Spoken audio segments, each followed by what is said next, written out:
Bueno, muy buenos días a todos. Muchas gracias por la presencia. El Instituto Oribe decidió dar comienzo a sus actividades del año con el tratamiento de un tema que puede resultar novedoso el título, neoconstitucionalismo, pero que su contenido y los conceptos tienen plena vigencia y son plenamente aplicables en todo país con gobierno democrático republicano. Se trata simplemente y nada más ni nada menos que de la defensa del Estado de Derecho, defensa de la libertad, de los derechos y garantías fundamentales. Y se ha puesto énfasis en la primacía de la Constitución por encima, sin duda, del resto de la normativa. La Constitución se transforma en un instrumento para limitar el poder político, una forma de control. Y el ordenamiento jurídico debe estar también por encima de cualquier otra realidad. Y el poder político debe respetar esa primacía de la Constitución. Por lo tanto, es un gusto estar entre ustedes. Le agradezco a los expositores el haberse dispuesto a hacer una exposición sobre un tema tan candente y tan actual. Le agradezco al diputado doctor Luis Lacalle Pou, que fue el que sugirió el tratamiento del tema, y quiero darle un agradecimiento muy especial al doctor Juan Carlos Casañe por su generosidad en haberse trasladado, haber cruzado el charco y contar con su invalorable presencia y disertación. Así que muchas gracias. El doctor Gavito va a hacer una breve presentación de los expositores y esperemos que sea de utilidad todo lo que se escuche.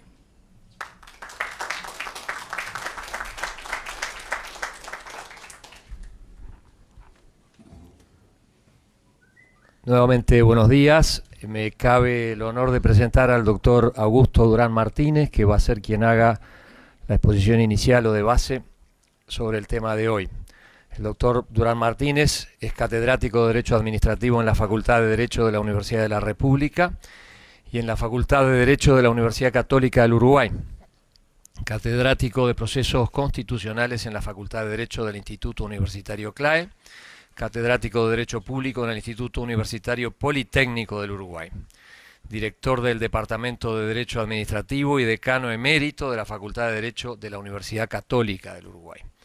Es miembro del Instituto de Derecho Administrativo de la Facultad de Derecho de la Universidad de la República, miembro de la Asociación Argentina de Derecho Administrativo, de la Asociación de Derecho Público del Mercosur y del Foro Iberoamericano de Derecho Administrativo. Profesor visitante de la Facultad de Derecho de la Universidad Nacional de Córdoba, director de Estudios de Derecho Administrativo de la Ley Uruguay.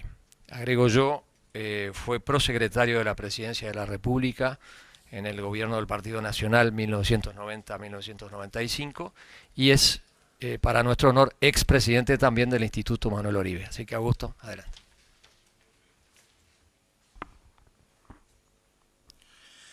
Señor presidente del Instituto Manuel Oribe, señores legisladores, compañeros de mesa, estimados amigos. Es para mí un honor y un gusto volver a participar una vez más en las actividades de nuestro querido instituto. Por eso agradezco a la actual directiva que me haya dado la posibilidad de intervenir en esta mesa en un tema de particular importancia. El derecho de hoy en día se nos muestra muy diferente del que hemos conocido hasta hace muy poquitos años atrás. Lo curioso es que ese cambio se produce aunque los textos constitucionales prácticamente no hayan variado.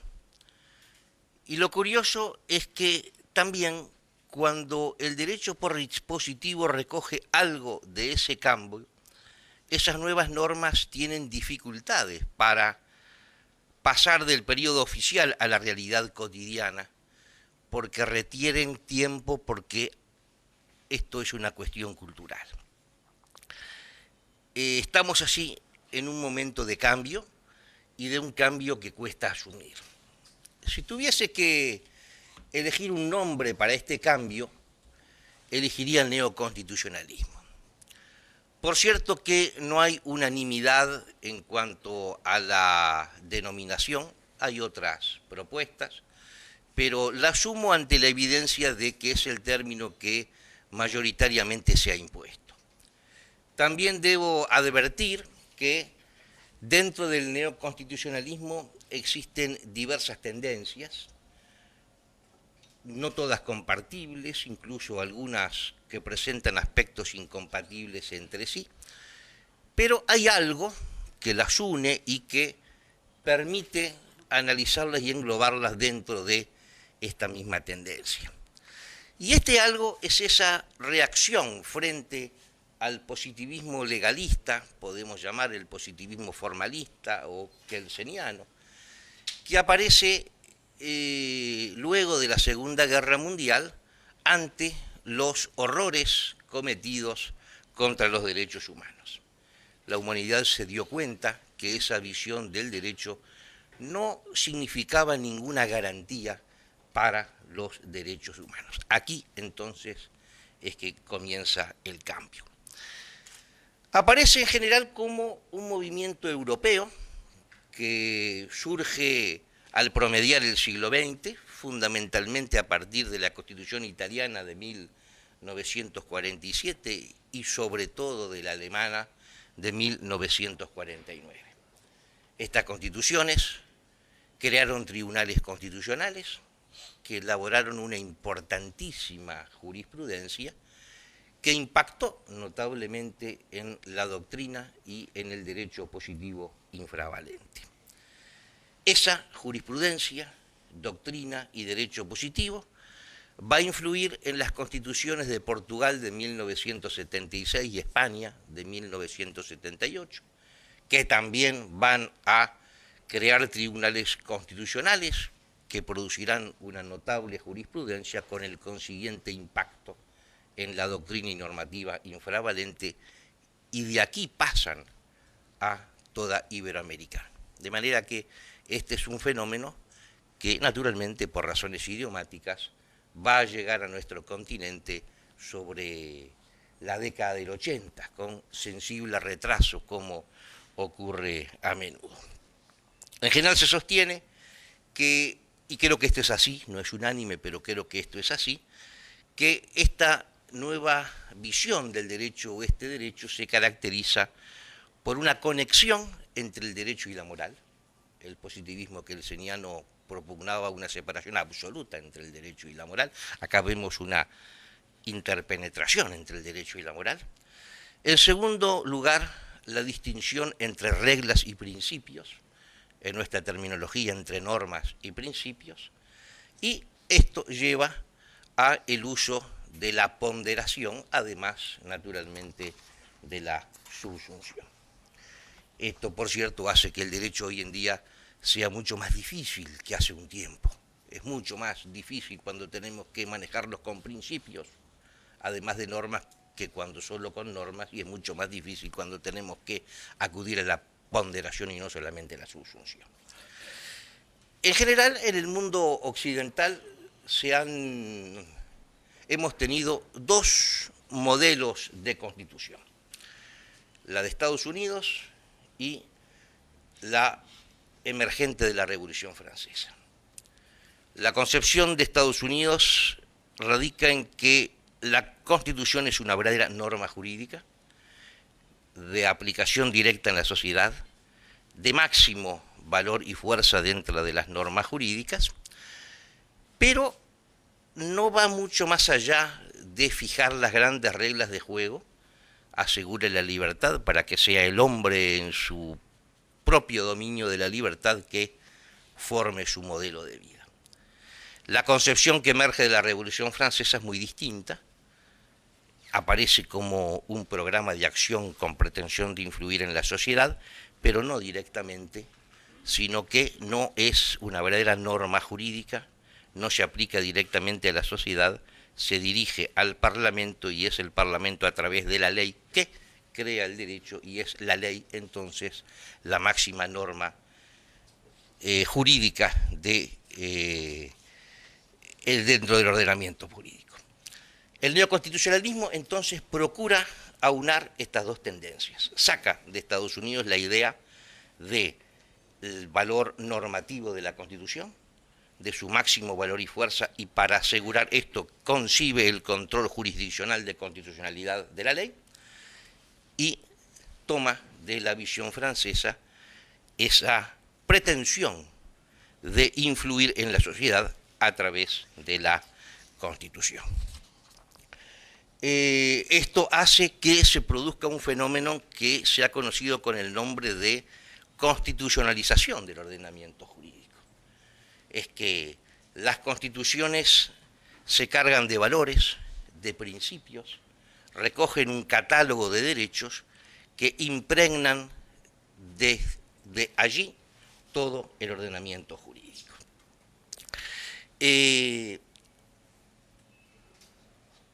Por eso es que esta visión del derecho crea un nuevo modelo de Estado que por el valor que tiene la Constitución se le suele llamar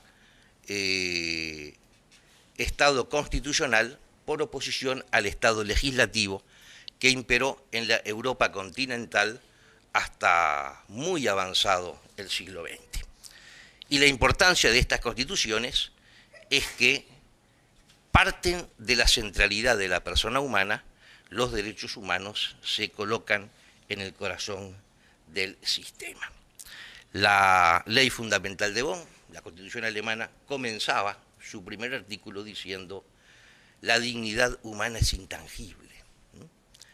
Con lo cual los derechos humanos pasan a regular con rango máximo y singular fuerza. Pero claro, esto es así como ya lo advertía el gran administrativista español don Jesús González Pérez, no porque lo diga una constitución o una asamblea o una convención, sino porque es inherente a la personalidad humana, lo que le asigna a los derechos humanos una condición de suprapositivos que va a acelerar este proceso y estamos ahora dando un paso más al que se inició a mediados del siglo XX. Eso lleva a que la noción misma de constitución resulte hasta insuficiente y se hable de bloque de constitucionalidad. Bloque de constitucionalidad para incluir a los derechos humanos que se encuentran por encima del bloque y con lo cual hace que hasta la propia Constitución sea objeto de medición ante los derechos humanos.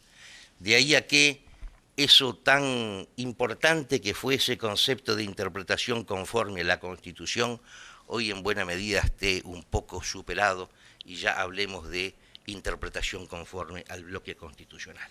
La interpretación conforme sigue siendo muy importante en cuanto a la normativa interna, y para la normativa infravalente, pero obviamente no es suficiente con relación a la propia Constitución.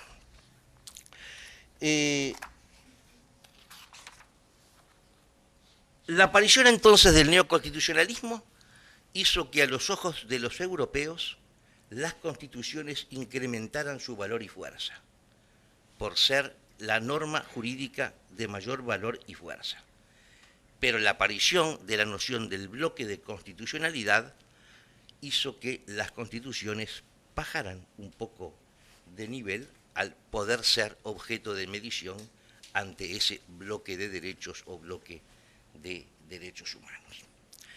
A esta altura yo estoy seguro que muchos de ustedes deben estar bastante perplejos con lo que estoy diciendo, porque en Uruguay y prácticamente en toda Latinoamérica supimos desde siempre que la Constitución es una verdadera norma jurídica de aplicación directa a la sociedad y dentro de las normas jurídicas las de mayor valor y fuerza.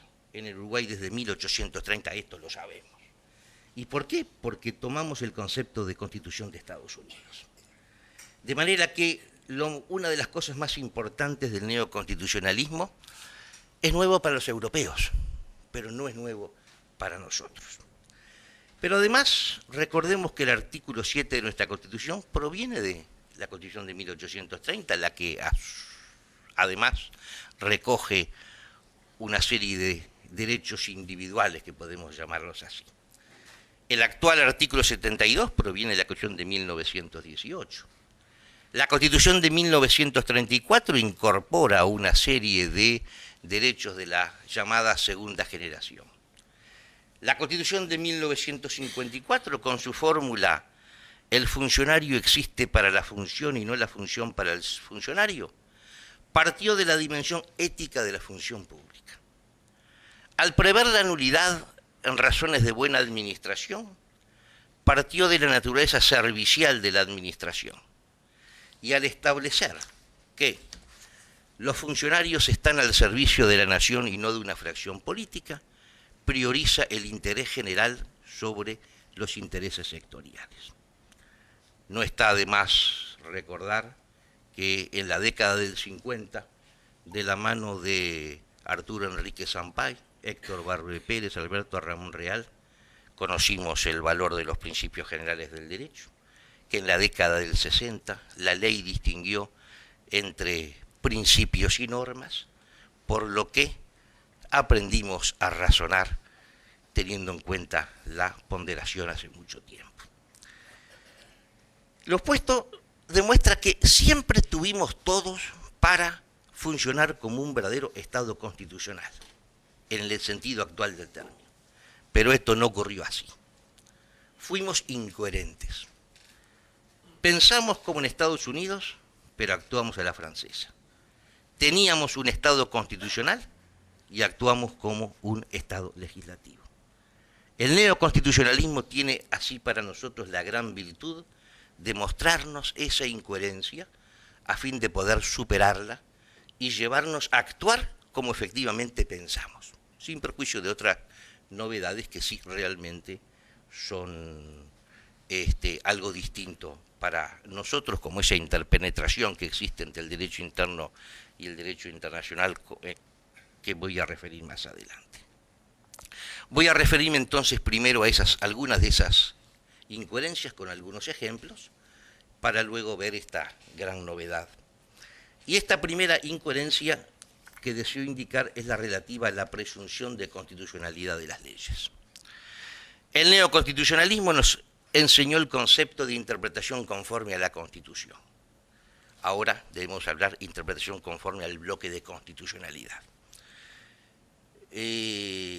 Pero sigo hablando de presunción conforme porque con relación a la normativa infravalente, y es lo más usual, es lo que me importa ahora.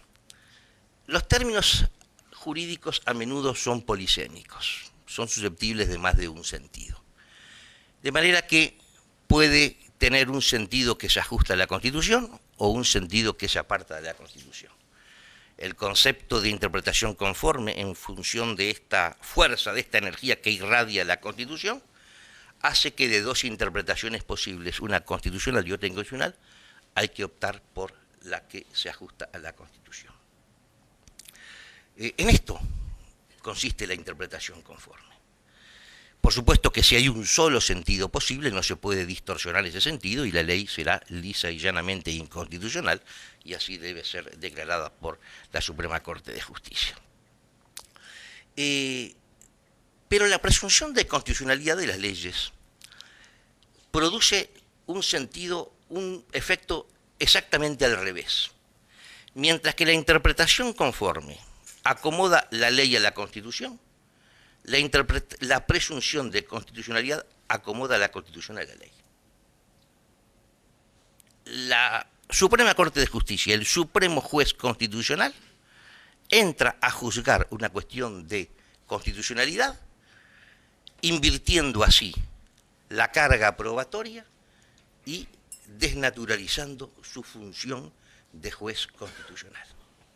Con lo cual, esto produce una grave afectación al Estado constitucional de derecho, nada más ni nada menos que desde la Suprema Corte de Justicia. Hoy la doctrina nacional ha reaccionado ya desde hace un tiempo contra esto. La más prestigiosa doctrina uruguaya rechaza el concepto de presunción de constitucionalidad. Nuestro invitado de honor en un reciente trabajo también se colocó en este sentido, el profesor Casañe fue muy claro en este punto, pero lamentablemente nuestra Suprema Corte de Justicia, en la mayoría de las sentencias en que comienza a analizar una cuestión, comienza con esta afirmación: las leyes se presumen constitucionales, con lo cual crea realmente un gran problema al actor. El otro asunto que quiero llamar la atención, que crea grandes problemas, es una confusión que se produce muy a menudo entre el interés público y el interés general. El artículo 7 de nuestra Constitución, luego de declarar el derecho a la protección en el goce de la vida, honor, libertad, seguridad, trabajo y propiedad, admite la privación de esos derechos solo por ley dictada por razones de interés general. Por su parte, el artículo 2 del decreto 500 del 27 de septiembre de 1991, tomando la magnífica fórmula del artículo 103 de la Constitución española, dice que la administración sirve con objetividad los intereses generales. Con esto, aparte de conllevar un hondo contenido ético, pone de manifiesto la naturaleza instrumental y servicial de la administración. El interés general es así límite y motor del poder público. El poder público está al servicio de ese interés general, no es su dueño, no lo puede inventar, es un concepto jurídico indeterminado, existe o no existe, y si no existe, la ley que se funda en una invocación inexistente y real al limitar derechos humanos es inconstitucional y así debe ser declarada, y el acto administrativo fundado en un interés general que no está, también debe ser anulado por parte del Tribunal de lo Contencioso Administrativo en caso de impugnación. A veces se utilizan los términos interés general, interés público como sinónimos, otras veces se distinguen, otras veces se empiezan a aparecer diversos sentidos de interés público. Yo prefiero hacer esa distinción, pero voy a tomar una distinción, para ser breve, muy generalizada en doctrina, entre interés público primario y el interés público secundario. El interés público primario es el interés de la colectividad como un todo. Yo creo que esta definición de interés público primario coincide mucho con lo que yo pienso del interés general, que es la palabra que utiliza nuestra Constitución. Los intereses públicos secundarios son las de entidades públicas puedan tener como cualquier persona, independiente de su condición de servidor de los intereses de la colectividad. Persiguen un interés público secundario las entidades estatales en esa condición, pero también los partidos políticos, los sindicatos, las asociaciones profesionales, las cámaras empresariales, entre otras. Como consecuencia de esa relación existente entre la moral y el derecho, aparecieron una serie de convenciones tendientes a combatir la corrupción, Naciones Unidas, en la OEA. Se elaboró toda una normativa interna de ejecución de esas convenciones y también algunos decretos que por su importancia quiero mencionar ahora dos de ellos: el Código de Ética del Regulador y las normas de conducta de la función pública, primero 206 del año 2002 y el segundo el 30 del 2003. Y voy a tomar un artículo de este último porque hace una definición de interés público que me parece atinada. Empieza diciendo: en el ejercicio de sus funciones el interés público debe actuar en todo momento en consideración El funcionario público debe actuar en todo momento en consideración del interés público, conforme con las normas dictadas por los órganos competentes, de acuerdo con las reglas expresadas en la Constitución. Y luego dice, el interés público se expresa, entre otras manifestaciones, en la satisfacción de necesidades colectivas, de manera regular y continua, en la buena fe en el ejercicio del poder, en la imparcialidad de las decisiones adoptadas, en el desempeño de las atribuciones y obligaciones funcionales, en la rectitud de su ejercicio y en la idónea administración de los recursos públicos. La satisfacción de necesidades colectivas debe ser compatible con la protección de los derechos individuales, los inherentes a la personalidad humana o los que se deriven de la forma republicana de gobierno. Claramente, este decreto está refiriéndose al interés público primario o al interés general. Y la última cita normativa que quiero mencionar es de una ley relativamente reciente que regula los contratos de participación público-privada, que al enumerar los principios incluye uno que llama principio de protección del interés público, y allí establece todo proyecto de PPP deberá procurar el beneficio público respetando el interés general. Es decir, que nuestra legislación ha distinguido muy bien lo que es ese derecho público primario y el derecho público secundario, y ha entendido que ese derecho público secundario solamente es atendible, es protegible en la medida en que se orienta a ese interés público primario. Entonces, vemos que toda esta normativa recoge todas las grandes tendencias del neoconstitucionalismo. El problema no está ahí. El problema está en que esta normativa por momentos es virtual. El problema radica en que se ha desconocido, y básicamente por esa confusión existente entre el interés público y el interés general, o el interés público primario y el interés público secundario. Voy a dar algunos ejemplos.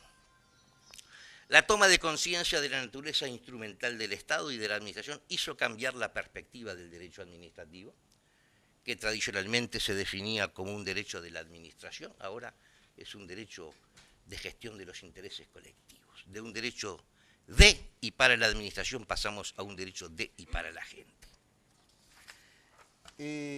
Cambió entonces la concepción del servicio público, de servicios prestados en base a la publicatio y la exclusividad regalística se pasa a servicios prestados en base al derecho de la competencia. Más que de servicio público se habla de servicios al público y comienza a acuñarse una expresión servicio de interés económico general. Se toma conciencia de los derechos usuarios, ¿no?, desde la perspectiva de los derechos humanos. Y para asegurar esto se crean las unidades reguladoras independientes, y aquí está la clave.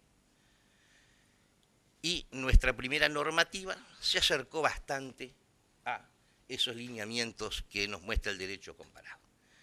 Pero la última ley realmente hace un retroceso terrible y politiza absolutamente el sistema, con lo cual está pensando más en la administración que en la gente. No profundizo este tema que va a ser objeto de la exposición del doctor Rodrigo Ferrés, pero no podía dejar de comentarlo porque es uno de los aspectos más importantes.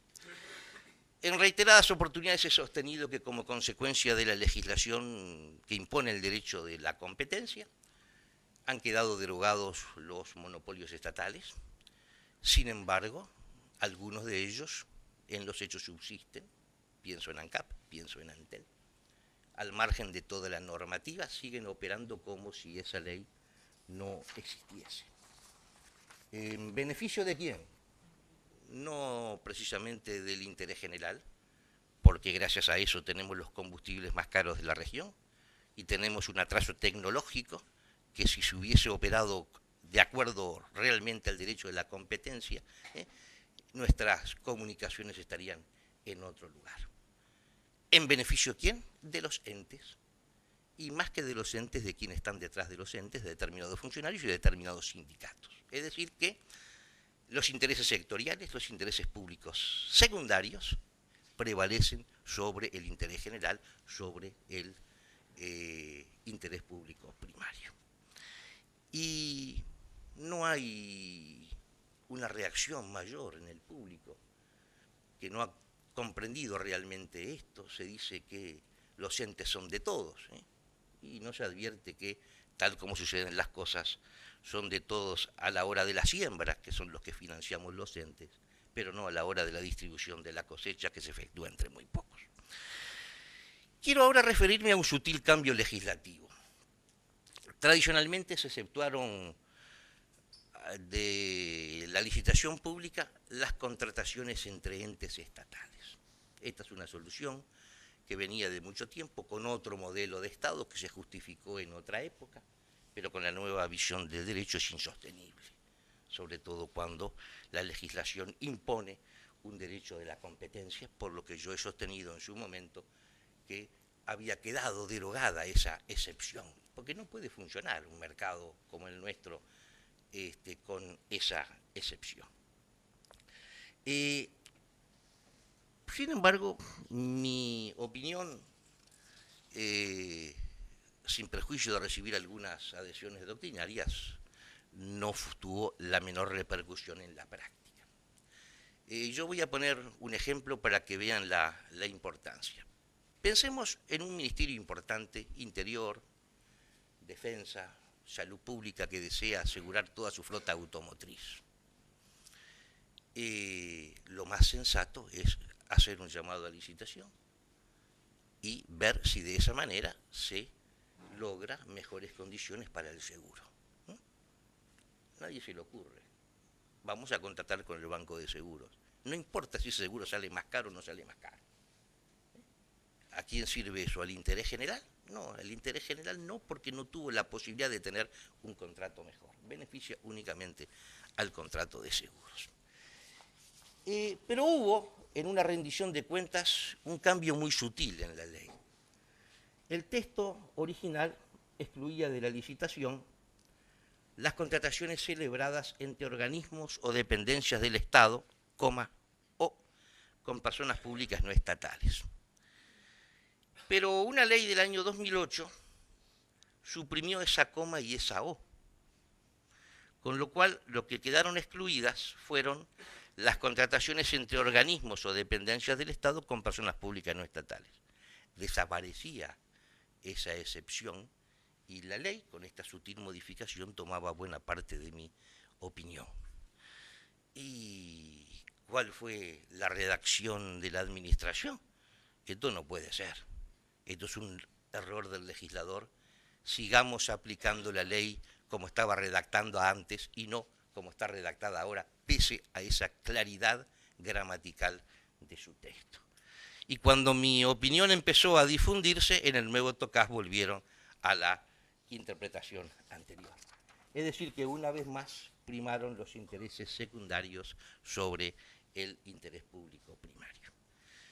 Rápidamente dos hechos, porque son muy conocidos por todos por su proximidad en el tiempo. La aprobación de la ley llamada responsabilidad penal empresarial e impulso de un sindicato, que salió aprobada con todos los votos en contra de la oposición, incluso pese a la opinión contraria de algunos legisladores que manifestaron estar en contra, pero igual dieron sus votos para la aprobación de la ley, en donde primó el interés público secundario de un sindicato sobre el interés general. Y el otro me he referido, la prensa, el país ha dado cuenta de esto en los últimos días, por lo cual no voy a abundar. Y el otro es el famoso email del Ministerio de Salud Pública, alentando a los jerarcas a poner su máximo esfuerzo para que el partido de gobierno gane las próximas elecciones. Con lo cual han leído al revés la Constitución. El artículo 59 es leído: los funcionarios están al servicio de la fracción política del gobierno de la nación.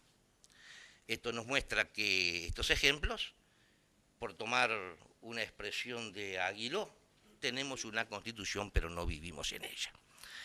Y el último ejemplo que quiero mencionar es una reforma constitucional.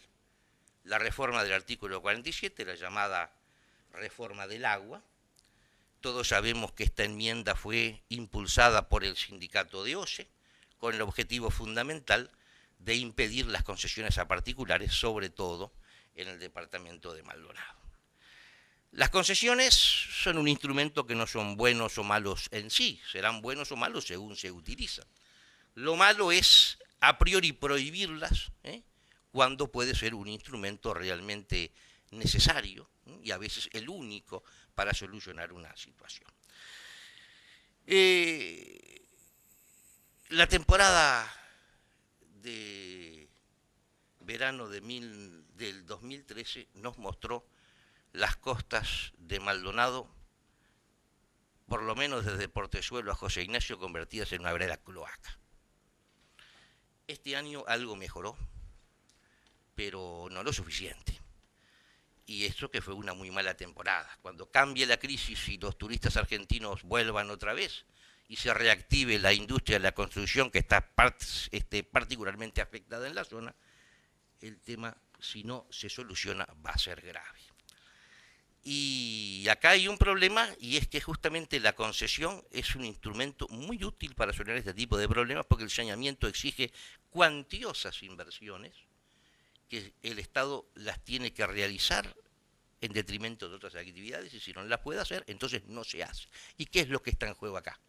Acá está en juego el derecho al desarrollo sostenible, hoy en día considerado un derecho humano, con lo que pasa a integrar el bloque de constitucionalidad, y ese artículo puede ser objeto de medición a la luz del nuevo concepto de bloque de constitucionalidad. Ya la Corte Interamericana de Derechos Humanos condenó a Chile a modificar su constitución, y lo hizo, con lo cual estamos ante un problema de afectación de derechos humanos por una norma constitucional impulsada para atender un interés sectorial en detrimento del interés público. Y voy al último tema, que es una de las grandes novedades del neoconstitucionalismo, que es el papel del juez que tiene en este nuevo sistema.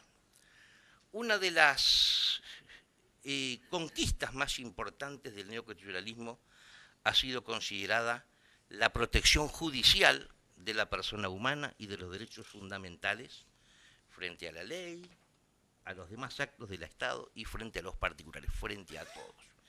Y esto realza la posición del juez, sobre todo del juez de derechos humanos. En nuestro país, la Suprema Corte de Justicia es juez constitucional, pero también el principal juez de derechos humanos. A nivel continental es la Corte Interamericana de Derechos Humanos. Y es acá donde tiene especial importancia esa interpenetración entre el derecho interno y el internacional, porque los derechos humanos comenzaron a desarrollarse en el plano interno, pasan al plano internacional y de ahí vuelven con particular fuerza sobre los derechos internos, produciendo transformaciones muy importantes.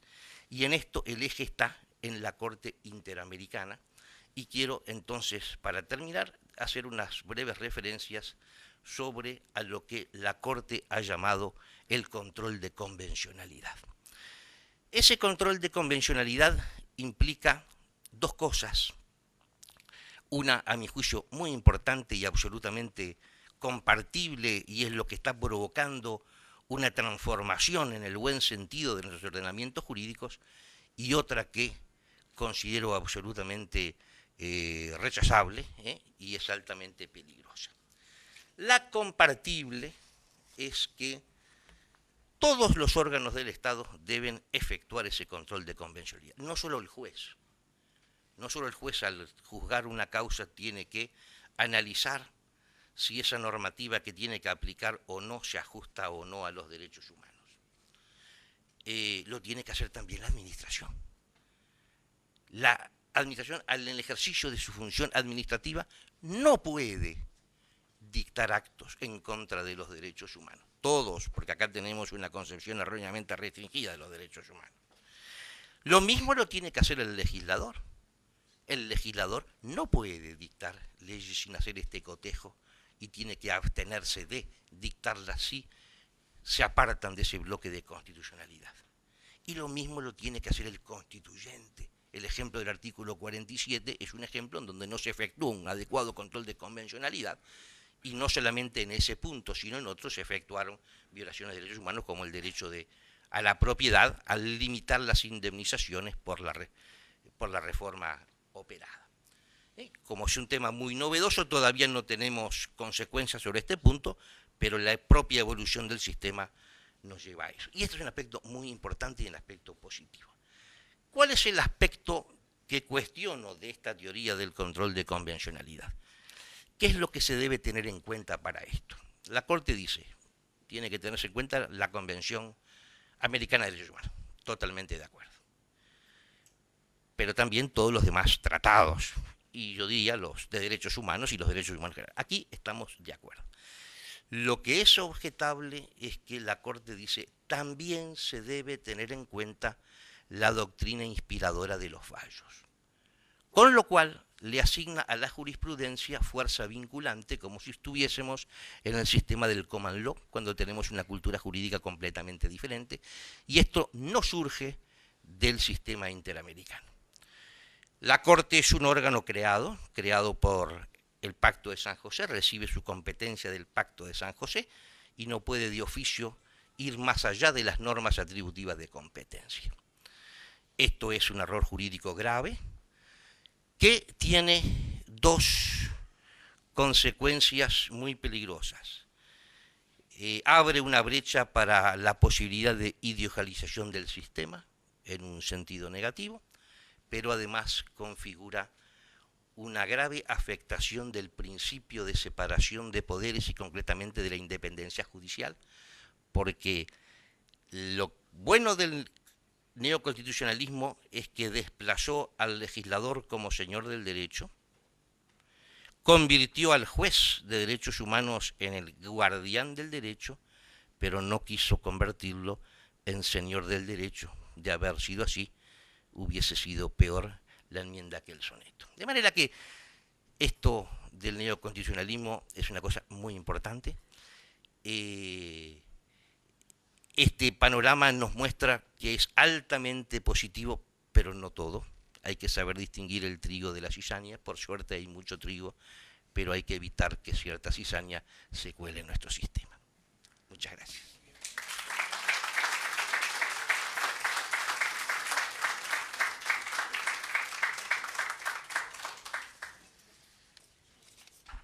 Agradecemos al doctor Durán Martínez por su brillante y didáctica exposición y vamos a presentar al doctor Rodrigo Ferrés, que tal como nos lo adelantara el doctor Durán, va a tomar uno de los aspectos de este concepto y nos va a hablar de neoconstitucionalismo y los derechos de los usuarios de los servicios públicos.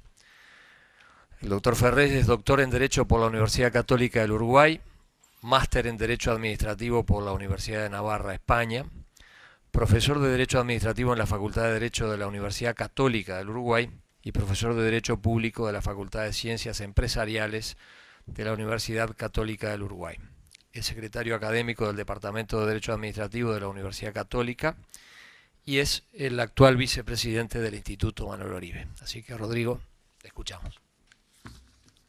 Luego de la excelente exposición de Augusto Durán Martínez,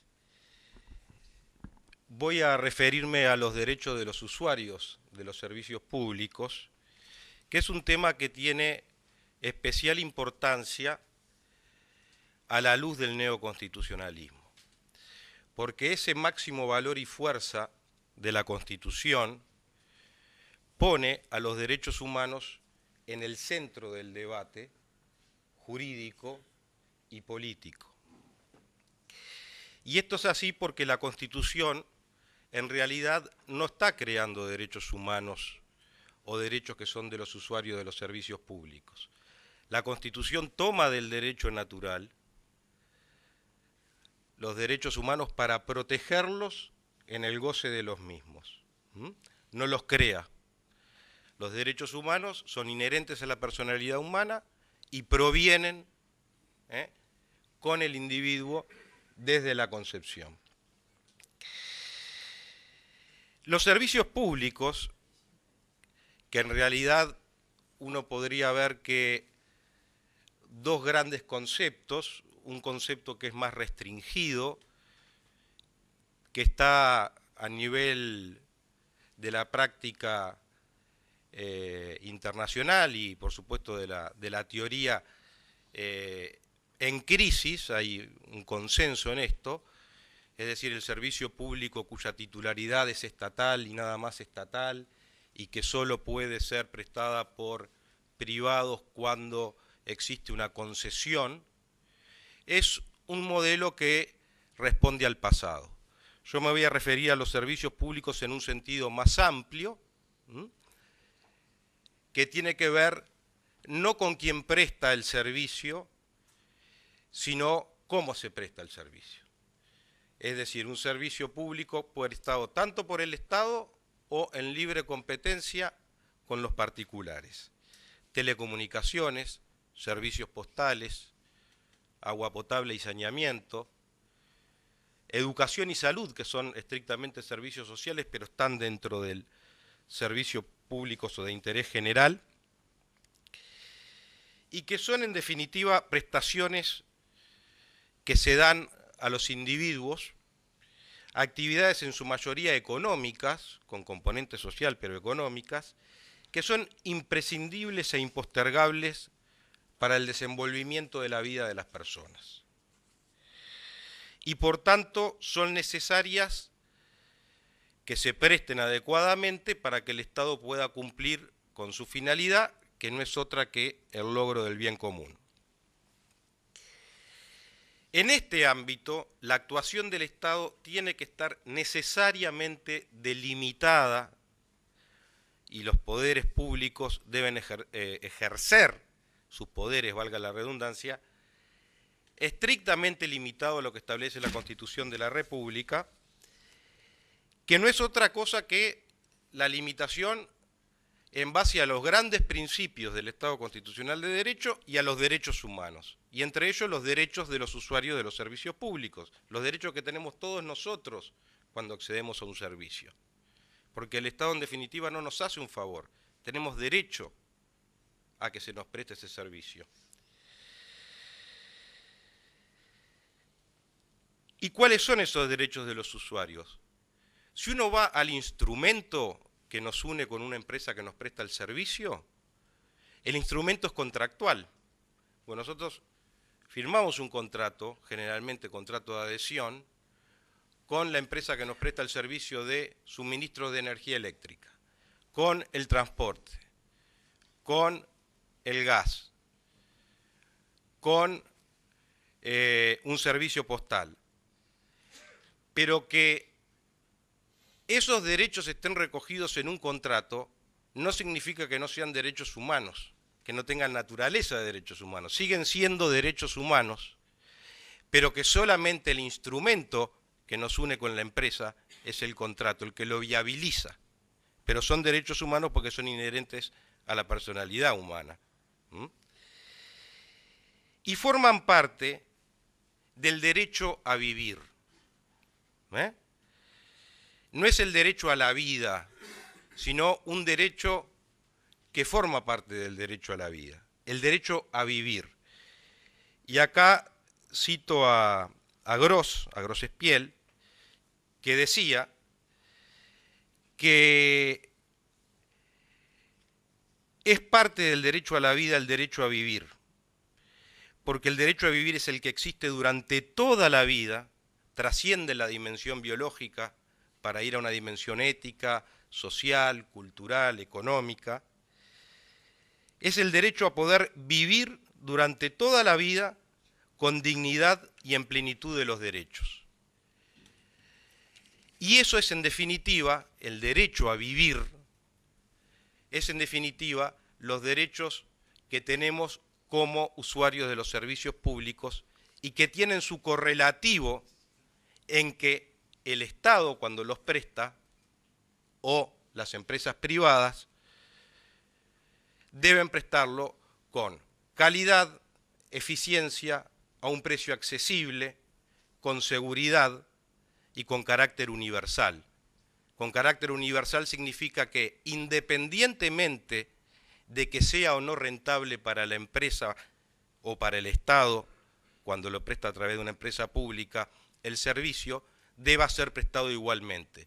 Una carta debe llegar al medio del campo sea o no rentable para el Estado. Esa es la universalidad. Pero en nuestro país los servicios públicos que se brindan a los usuarios como un derecho, a mi juicio, distan mucho de las características enunciadas. Distan mucho de que se presten con eficiencia, con calidad, con seguridad, a un precio razonable y con universalidad. Por el contrario, salvo contadas excepciones, y me vienen a la mente los servicios portuarios o los seguros, luego de la desmonopolización de los seguros, vivimos en estos últimos años, en esta última década, en un modelo cada vez más cerrado, donde los servicios son cada vez más ineficientes y son cada vez más caros. Prevalecen otros intereses por encima del interés general, evidentemente, y por supuesto por encima del derecho de los usuarios. Parecería que en la actualidad el Estado actual pone más el énfasis en él mismo como un único prestador de los servicios públicos, aumentando el gasto, cerrando las empresas públicas al mercado, ejerciendo muchas veces un poder abusivo en el mercado respecto de las empresas privadas, aludiendo a monopolios o regímenes de exclusividad que jurídicamente en la mayoría de los casos no existe. En Antel, por ejemplo, hay consenso absoluto en la doctrina más prestigiosa, de que Antel es una actividad libre, las telecomunicaciones son una actividad libre, no existiendo monopolio en la telefonía básica. Sin embargo, Antel sigue sosteniendo que tiene ese monopolio. Y se utiliza la empresa estatal para prestar el servicio, pero no se piensa en la rebaja de tarifas cuando hay ganancias para beneficiar al usuario. Coyunturalmente ahora, es cierto, se habla de una rebaja en las tarifas de telecomunicaciones y de energía eléctrica, pero se está haciendo más en un marco de la macroeconomía para tratar de paliar la inflación que ya parece como desbordante, más que estar pensando en el usuario, en la persona, que tiene que ser el centro de la atención del Estado. Porque en definitiva el Estado, ¿qué es? Es un instrumento al servicio de la persona humana, es un ser vicarial, servicial, tiene que estar al servicio de la persona humana. Y aquí está un poco, en definitiva, el cambio de paradigma que tiene el neoconstitucionalismo. Cambiar un poco ese rol donde se veía al Estado siempre como el todopoderoso en el ejercicio de las prerrogativas exorbitantes, un Estado como fin en sí mismo, un Estado que todo lo hace, que todo lo presta y que va relegando a las personas, a las empresas, a la libre competencia, la va dejando de lado. Es importante aquí tener en cuenta el principio de subsidiariedad. El principio de subsidiariedad es el que nos dice que el Estado debe limitarse a fomentar, debe limitarse a incentivar, a controlar y a regular, pero a regular conforme a la competencia, conforme a la libertad. ¿Por qué? Porque el principio de subsidiariedad lo que nos dice, y aquí cito a Casagne, que ha sido el autor que se ha referido y ha hablado a nuestro Estado moderno como el Estado subsidiario, en el cual, en definitiva, son las personas y las sociedades intermedias las que deben llevar adelante la iniciativa privada, las que deben llevar adelante los servicios para poder desenvolverse con dignidad. Y el Estado solamente actuar en aquellos casos en que los individuos no puedan prestar los servicios. Sino deberá fomentar, deberá regular, deberá controlar, pero no pasar por encima a un modelo cerrado que solo lo presta el Estado con las tarifas, con la calidad y con la eficiencia que él decide, porque en definitiva se actúa en base, como decía el doctor Durán, a corporativismos que muchas veces relegan el interés general para hacer énfasis en el interés particular, que por lo general son los sindicatos, como ha sucedido en varios servicios públicos. Para el usuario, que somos todos nosotros, lo que importa entonces en materia de servicios ya no es quién presta el servicio, sino cómo se presta el servicio. Creo que ahí está el quid de la cuestión, que tiene un impacto muy fuerte con el neoconstitucionalismo, que pone a la Constitución y a los derechos que se derivan de ella como fundamentales y como un límite al poder del Estado. No nos interesa a los que pagamos los impuestos y a los usuarios quién preste el servicio, que sea el Estado. Lo que importa es que el servicio, independientemente de su titular, se preste con eficiencia, con regularidad, con continuidad, con seguridad, a un precio accesible y, sobre todo, en forma universal, a todos, sin ningún tipo de discriminación.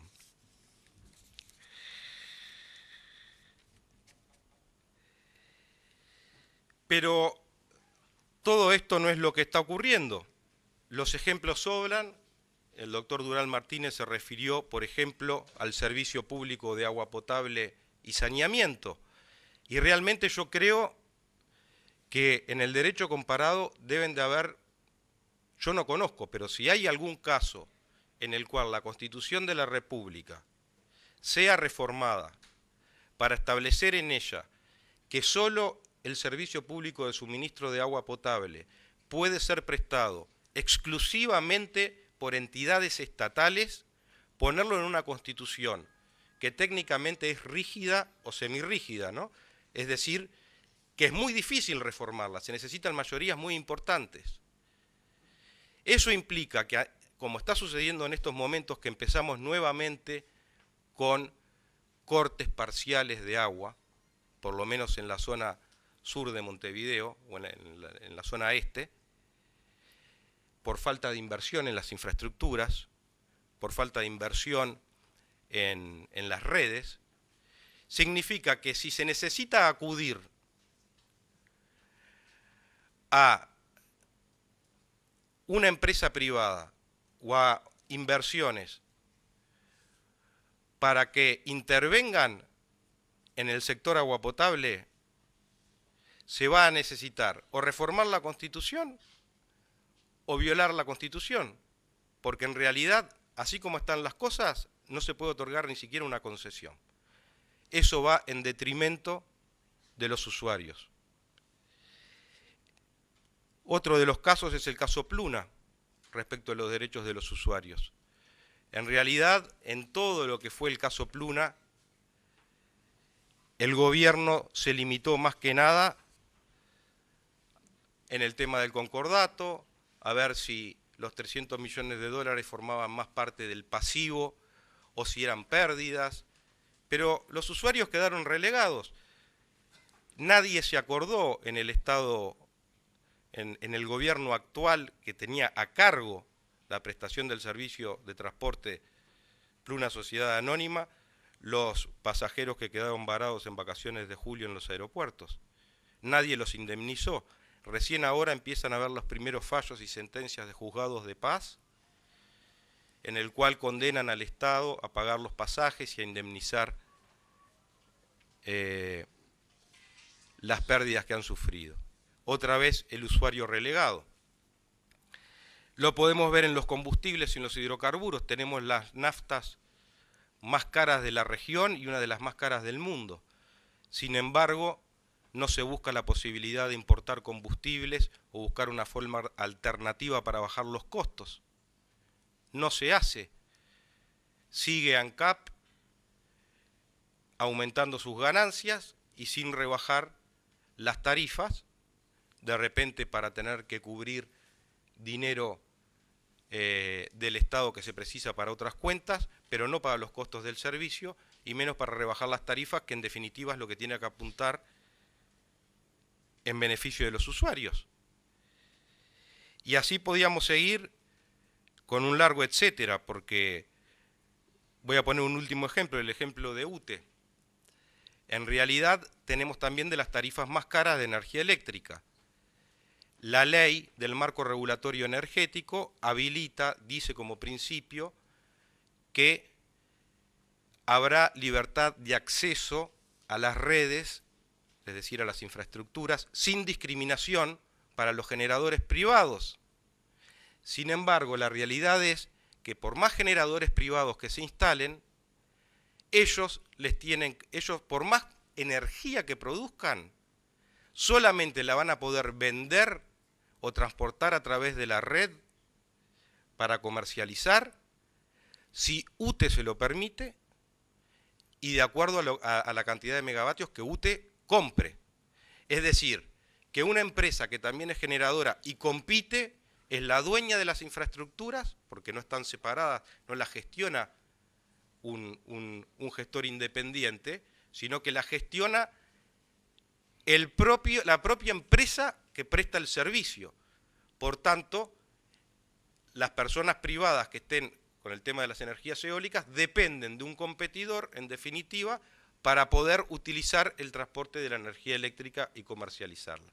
Es decir, falta mucho para abrir los mercados, para reformar y poder poner a la libertad, a la persona humana en el centro de la atención y que el Estado deje de ser el todo omnipotente que en definitiva lo único que logra, salvo en determinados casos, es que los usuarios todos tengamos que estar pagando cada vez más por los servicios que nos están prestando. Y una última apreciación tiene que ver con el control. La defensa de los usuarios en estos grandes servicios públicos está a cargo de los organismos reguladores. En Uruguay, unidades reguladoras.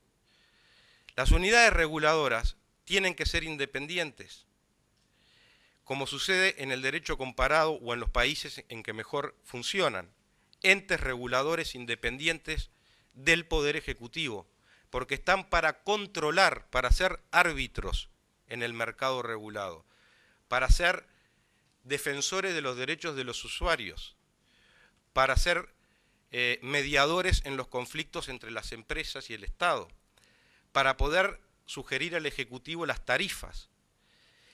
Pero si se crean órganos reguladores como en el Uruguay, que dependen jerárquicamente del Poder Ejecutivo, sucede lo que ha sucedido ahora y que es denominado la captura del regulador por el gobierno. No ya por las empresas reguladas, por el gobierno. El gobierno toma para sí las competencias, hace ejercicio de lo que se denomina técnicamente la vocación, y Presidencia de la República con el Ministerio de Industria ejercen las propias competencias y los poderes jurídicos del regulador que tiene que ser independiente. Entonces, en definitiva, sin un regulador independiente, no va a haber un juego limpio entre las empresas. Y si no hay un juego limpio entre las empresas, y si no hay reglas parejas para todos, en definitiva, los usuarios, que tienen que ser el centro de atención, porque es la persona humana el centro de atención del derecho, vamos a seguir relegados en la atención del Estado respecto a los servicios que se nos prestan.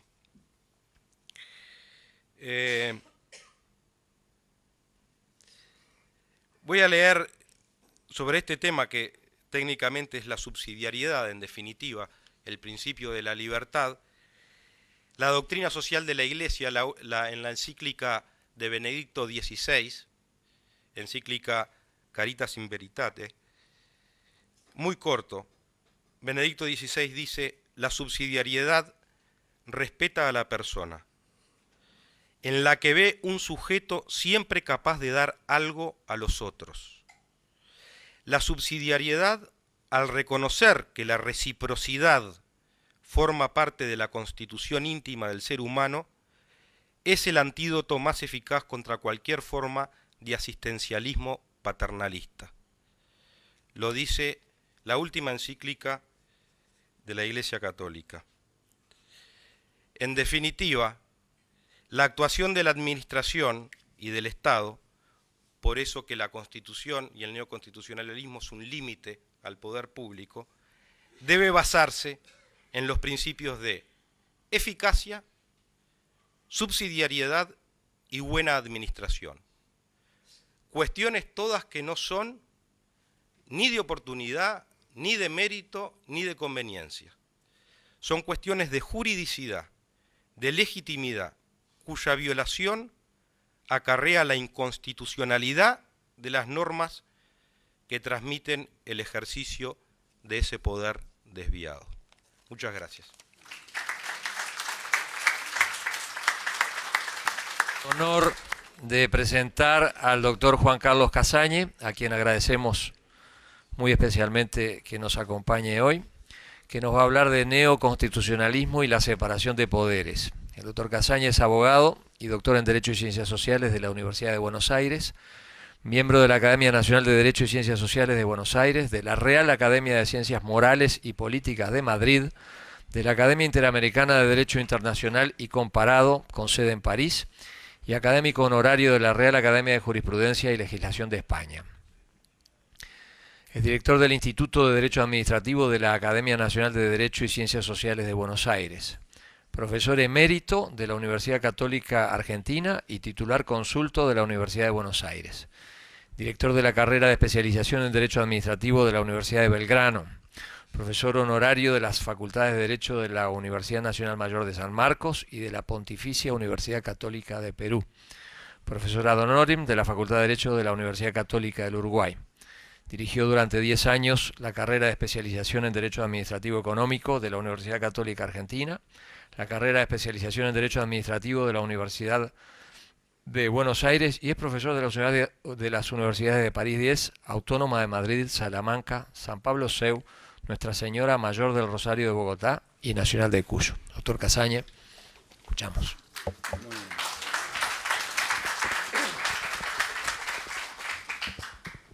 Ante todo quiero agradecer la invitación que me ha hecho el Instituto Manuel Oribe y muy especialmente también a mi querido amigo Augusto Durán Martínez para participar en esta mesa redonda, en la que se debaten temas de gran trascendencia para las instituciones de Uruguay y en general de Latinoamérica. Voy a tratar de ser un poco sintético para que ustedes en 20 minutos puedan quizá tomar algunas de las ideas que yo pretendo transmitirles. Porque gracias a Dios coincido con Augusto Durán y me ha ahorrado más de la mitad de la conferencia, es decir, todo el tema del neoconstitucionalismo, que yo simplemente lo voy a diseccionar en 4 o 5 puntos desarrollados de una manera impecable. Y esto vinculado con la separación de los poderes, porque la separación de los poderes nosotros la hemos estudiado como los clásicos del siglo XIX y los constitucionalistas nuestros, en general en toda América, no se han puesto a pensar que esa es una realidad que ya no se acomoda a la que es hoy el Estado. ¿Por qué? Simplemente porque no hay ya diferencia entre el Poder Legislativo y el Ejecutivo. Ya se sabe que por el mecanismo de los partidos políticos hay una serie de cordones umbilicales que nos obligan a poner el acento más en la independencia del Poder Judicial y en la aparición de estos nuevos entes reguladores independientes o autoridades reguladoras independientes que van creando como un sistema nuevo, donde la separación de poderes adquiere un nuevo sentido. Ahora, esta separación de poderes en el sentido clásico, recuerden ustedes que lo esencial aquí del genio de Montesquieu no fue tanto dividir el poder, que el poder del Estado en definitiva es único, sino es en establecer un sistema de equilibrio, de frenos y contrapesos, basado en que estos órganos, más que poderes en el sentido nuevo, porque el problema de Montesquieu es que confundió, no es que lo confundió, no estaba todavía precisado el concepto de órgano, y bien tampoco el de poder, que se usa en varios sentidos, y el de funciones, que se refiere a la naturaleza de la actividad de cada órgano. Pero lo cierto es que no hay en esa teoría una separación absoluta de los poderes o de los órganos, ni tampoco hay una especialización funcional absoluta. Todo es relativo, porque lo importante es el equilibrio de los frenos y de los contrapesos. Y a eso tiende ese nuevo principio que vamos a intentar desarrollar a partir de, o conectándolo, mejor dicho, con el neoconstitucionalismo o nuevo constitucionalismo. Yo uso neo también porque es la moda, pero en realidad pienso que es un nuevo constitucionalismo, porque si no, dentro de unos años no sé qué término vamos a utilizar para decir lo nuevo, seguiremos hablando de neo, y me parece un poco soberbio pretender que ya hemos llegado al sumum del derecho.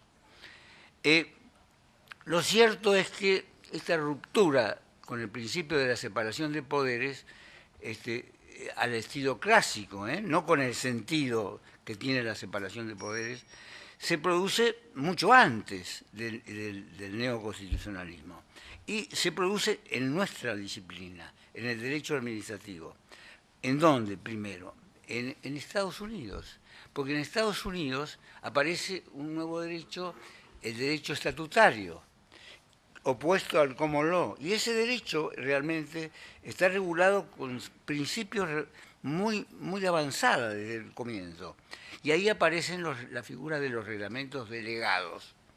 El legislativo, como no puede hacer todo, le delega al ejecutivo y le va delegando a entidades reguladoras creadas por el legislativo, le delega una serie de funciones normativas. Paralelamente, en Francia pasa lo mismo con los decretos leyes. Y tan es así que la Constitución del 58, la Constitución de Gaulle, le da a la administración pública nada menos que el poder de legislar. Y ese poder de legislar no puede ser alterado por el Parlamento. Es decir, se produce otra vez un equilibrio entre los poderes, porque había en Francia un desequilibrio a la inversa. Ellos tienen que cuidarse, en esa época tenían que cuidarse mucho del avance del legislativo, por eso viene la figura de Gaulle y por eso viene el presidencialismo extraño que hay ahora en Francia. Pero la otra nota importante, que la destacó muy bien Augusto, es la declinación del positivismo legalista. ¿Qué quiere decir esto? Quiere decir ya la ley no es más el centro del sistema jurídico. Aparecen los principios generales del derecho, pero aparecen mucho antes que el neoconstitucionalismo, aparecen en el Consejo de Estado francés. Y como alguien dijo recién, también dijo acá Rodrigo, estos principios están. El hombre porque viene del derecho natural, el hombre simplemente los descubre, como que Colón descubrió América, pero ya estaba. Alguien descubrió un tesoro, también ya estaba. Eso es lo mismo que pasa con los principios, ¿no? Y los principios estos ahora forman parte de lo que bien Augusto viene desarrollando muy bien, que es el bloque de constitucionalidad. Ese bloque de constitucionalidad no solamente está constituido como antes por las normas, que antes se llamaba bloque de legalidad, sino por esos principios nuevos. ¿Qué es un principio? ¿Y cómo lo distinguimos de la norma? Yo no les voy a hacer de esto una explicación teórica ni dogmática muy profunda, pero quizá ustedes se dan cuenta si ven que una norma, por ejemplo, tiene una serie de antecedentes de hecho, ¿no? El que matare a otro, por ejemplo, tendrá una prisión de tantos años, ¿no? O una reclusión perpetua, qué sé yo, según los sistemas. Ahí hay un antecedente de hecho y hay una consecuencia. Falta el mandato, pero el mandato es implícito, obviamente, es no matar, ¿no es cierto? Bueno, el principio es un mandato, obliga. Y lo nuevo del derecho actual es que el principio ya no tiene, digamos, un aspecto de sola una declamación verbal, sino que es operativo. Pero no todos los principios son directamente operativos, como algunos sostienen, hay unos que tienen operatividad directa y otros que tienen operatividad derivada.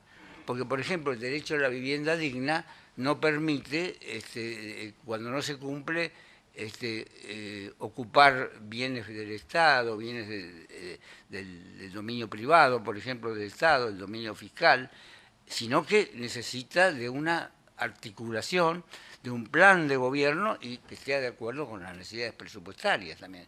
Esto está así reconocido, fíjense, en el Pacto de Costa Rica, que siempre habla de que estos nuevos derechos de alguna manera tienen que compatibilizarse con las necesidades de los presupuestos de los respectivos países. ¿Por qué? Porque hay toda una tendencia proveniente de las fuerzas de izquierda que tratan de darle primacía a estos nuevos derechos o derechos de tercera o cuarta, no sé por cuánta generación van ya, pero estos derechos no puede ser que un derecho tenga primacía sobre otro, ¿no? Lo que en general genera un conflicto son las pretensiones de las partes sobre los derechos, pero no se puede decir de antemano que el derecho a la vivienda digna tenga primacía sobre el derecho de propiedad de una persona que tenga más de 2 casas, porque si no estamos volviendo a la época de Rusia de 1916, y sabemos ya en qué termina eso. Otra cosa nueva son los derechos humanos, que se vinculan con todo esto. Y los derechos humanos han sido aprovechados precisamente por la izquierda para negarlos. Esto es lo curioso.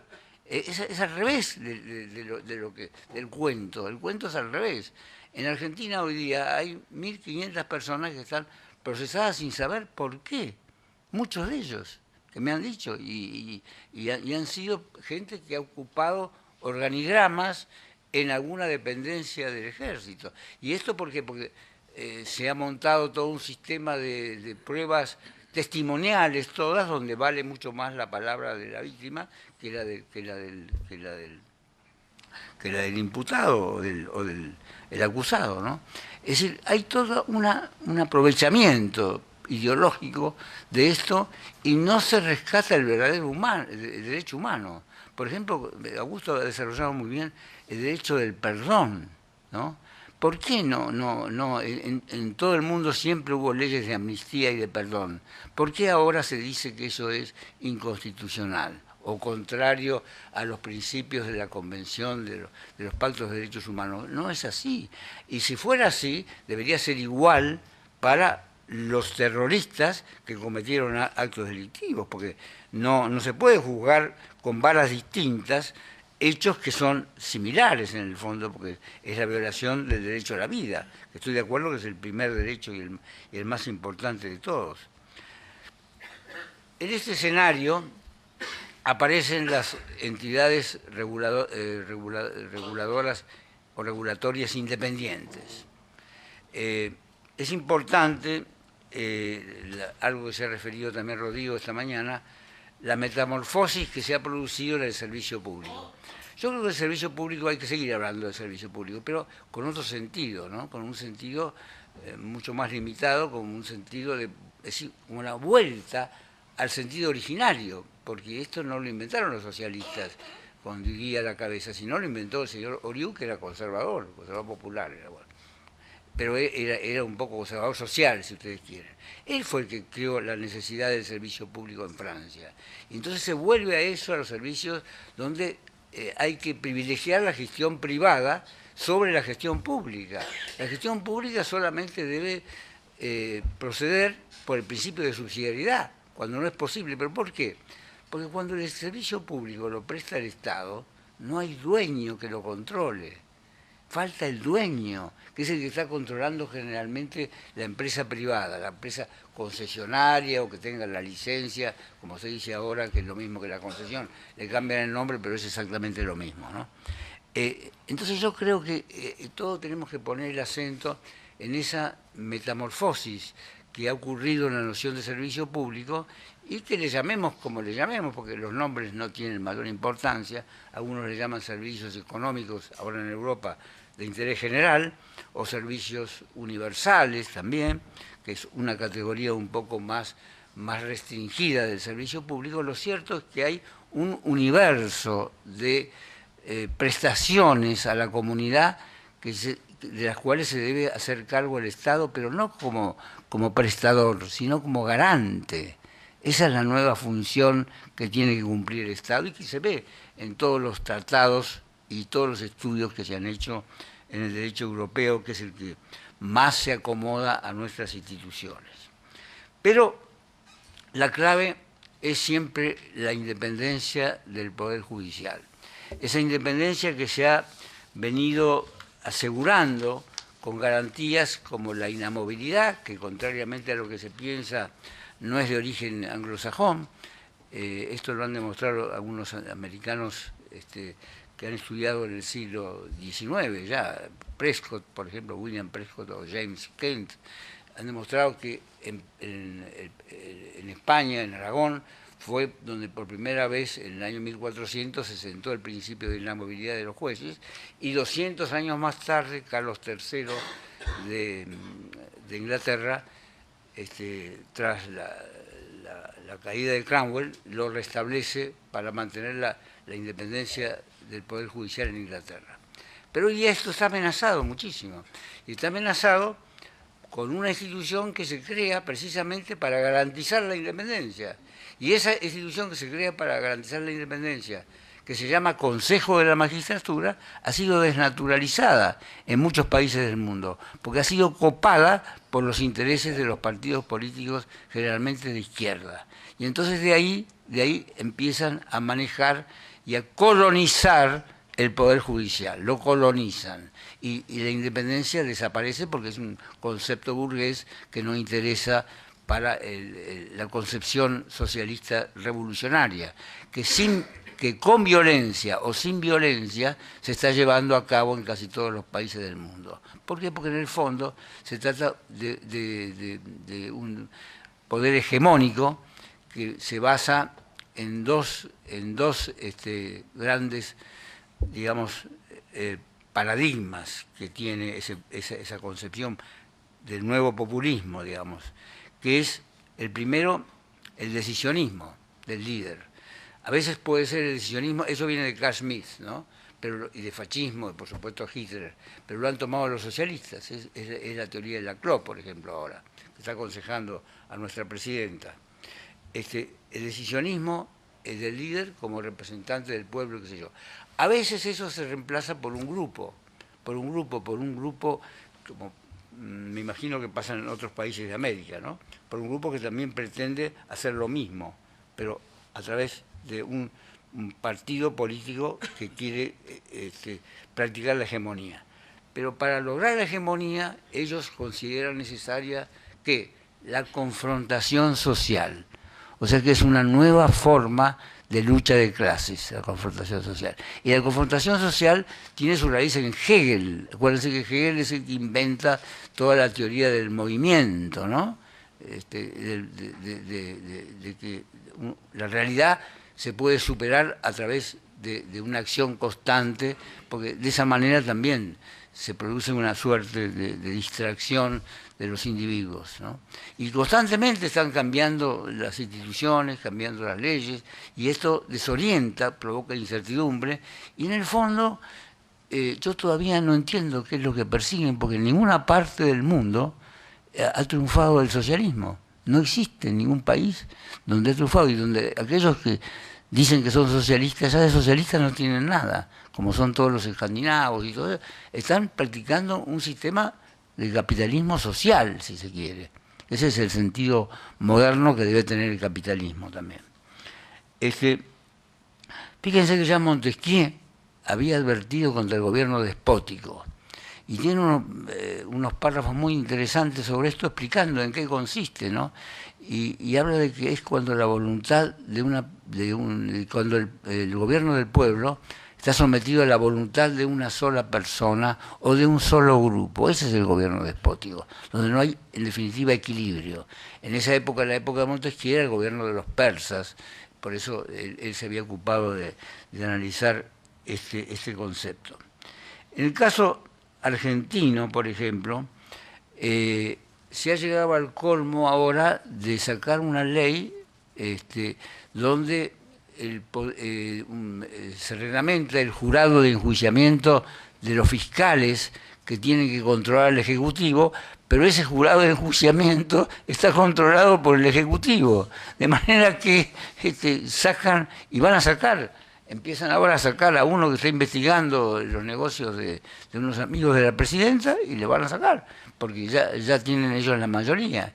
Y bueno, y eso está en contra de ese principio de independencia de poderes, ¿no? O de separación de poderes.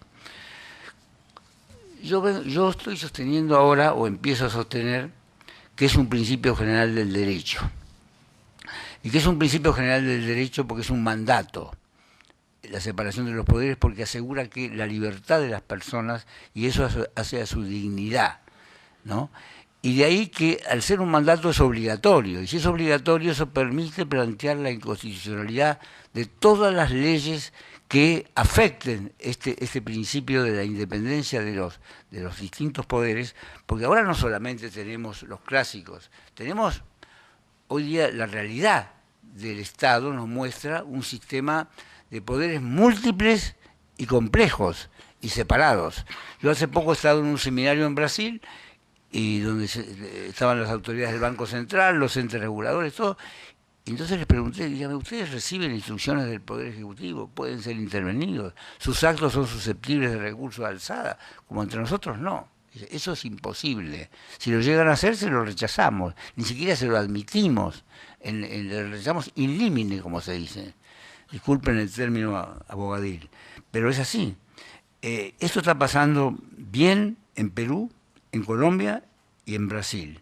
No pasa en Ecuador, por supuesto, en Argentina, Bolivia y mucho menos en Venezuela, donde han optado por la violencia física. Ahí ya, como no les ha bastado lo que estaban haciendo, han tenido que recurrir a los métodos antiguos del comunismo internacional. Entonces, yo diría que este principio implica una superación del viejo concepto de autarquía, que no ha servido para nada, porque si en definitiva existía lo que se llamaba un poder de tutela, es decir, se permitía que la administración central controlara los actos de los entes autárquicos, si se permitía que la administración central interviniera en los entes autárquicos, no podía haber independencia de ningún ente autárquico. En Argentina, fíjense, todos los entes reguladores están intervenidos. No hay uno solo que funcione en sus condiciones originarias. Todos son delegados del Poder Ejecutivo y cumplen las órdenes que le da la Administración Central. Ahora, es cierto que todo este principio que se ha extendido, como bien decía Rodrigo y también Augusto, por toda Europa, en mayor o menor medida, en Francia hay algunas resistencias, pero lo cierto es que existe y se está aplicando, en Italia también, en España mucho más, es donde mejor funciona esto. Lo cierto es que, como decía un autor italiano que se llama Sabino Cassese, también plantea una serie de problemas que son interesantes, ¿no? El primer problema es que, o el primer peligro, es que esto resiente, desde luego, la unidad de acción, porque hay una serie de diversidad de los órganos que producen las normas. Entonces a veces falta la coordinación. Bueno, pero tampoco el sistema contrario permitía una mayor coordinación. El problema de la coordinación es otro. Hay que resolverlo por el lado del gobierno. El gobierno tiene que coordinar la acción de los entes reguladores. Pero no hay coordinación con independencia o sin independencia. Es un problema distinto. No hay que mezclar las cosas, me parece a mí. Y después dice que lo que se afecta es el principio de la creación democrática de las normas, ¿no? Este también es otro mito, porque en Europa y en Estados Unidos, por ejemplo, la creación de las normas no es democrática. En Europa las crea la mayoría la Comisión Europea, que es un organismo permanente. Lo que pasa es que el Congreso o el Parlamento tiene una función superior, que es la de velar porque todo este sistema, digamos, respete y observe los principios generales, también tiene una función de garante del Estado de Derecho.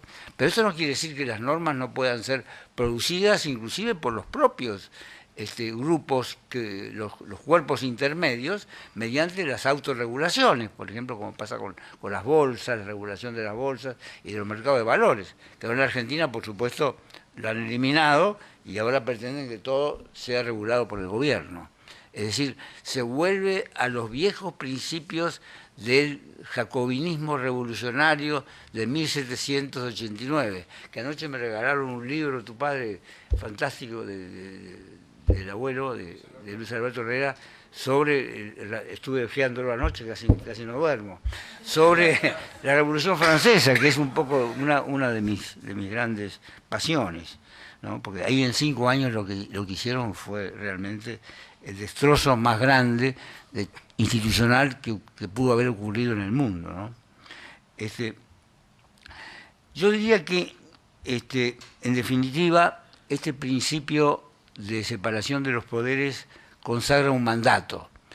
Y si consagra un mandato, ese mandato es obligatorio y es operativo. Y que tenemos que empezar a abrir el cauce, el camino, para que se amplíe el control de constitucionalidad de todas las leyes que violen estos principios. Esto va a costar, porque no se puede hacer del día a la mañana. El derecho va progresando quizá mucho más lentamente que la técnica y que las necesidades sociales. Pero a veces las necesidades sociales impulsan y tenemos que tener las herramientas y los instrumentos para defender los valores básicos de la libertad y de la propiedad y todos los demás derechos individuales. Muchas gracias.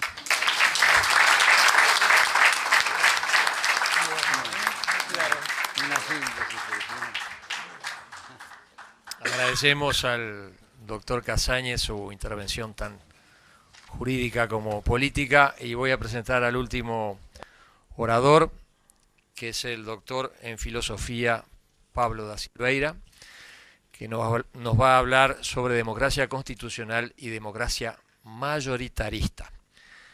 Pablo da Silveira, como dije, es doctor en filosofía por la Universidad de Lovaina, en la que también se desempeñó como investigador. Actualmente es profesor de filosofía política y director del programa de gobierno de la educación en la Universidad Católica del Uruguay, donde hasta el año 2006 se desempeñó como vicerrector académico. Entre 2008 y 2011 integró el Consejo Consultivo de Educación Terciaria Privada del Ministerio de Educación y Cultura a propuesta del Consejo de Rectores de las Universidades Privadas. Desde el año 2008 es investigador categorizado del Sistema Nacional de Investigadores. Ha sido profesor visitante en diversas universidades de América Latina y Europa. Es miembro del Consejo de Redacción y árbitro de revistas académicas de circulación internacional. Ha sido evaluador de la Agencia Nacional de Investigación e Innovación del Uruguay, del Fondo Nacional de Desarrollo Científico y Tecnológico de Chile, de la Comisión Nacional de Acreditación de ese mismo país y del Consejo Nacional de Ciencia y Tecnología del Paraguay. Es columnista del diario El País de Montevideo. Su producción bibliográfica incluye varias decenas de artículos en revistas especializadas de Europa, América del Sur y del Norte, así como los siguientes libros: La Segunda Reforma, en 1995, Le Débat Libéraux Communautaires, 1997, en colaboración con André Bertin y Hervé Courtois, Historias de Filósofos, 1997, Política y Tiempo, 2000, Diálogo sobre el Liberalismo, 2001, en colaboración con Ramón Díaz, John Rawls y la Justicia Distributiva, 2003, Liberalismo y Jacobinismo en el Uruguay Ballista, 2003, en colaboración con Susana Monreal, Una Introducción a la Teoría de la Argumentación, 2004, y finalmente Padres, Maestros y Políticos, el Desafío de Gobernar la Educación, 2009. Agrego yo, es coordinador de los equipos técnicos y de la propuesta programática o agenda del precandidato a la presidencia de la República por el Partido Nacional, doctor Luis Lacalle Pou, quien, dicho sea de paso, nos honra con su presencia y a quien agradecemos que esté hoy. Así que, Pablo, adelante.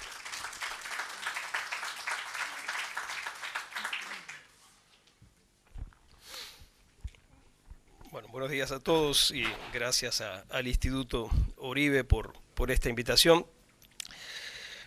Como decía Juan, soy el único miembro de esta mesa que no soy abogado, así que no voy a hacer ningún aporte de tipo jurídico. Quisiera hacer algunas reflexiones muy breves y simples, pero creo que pertinentes, desde la perspectiva de la filosofía política.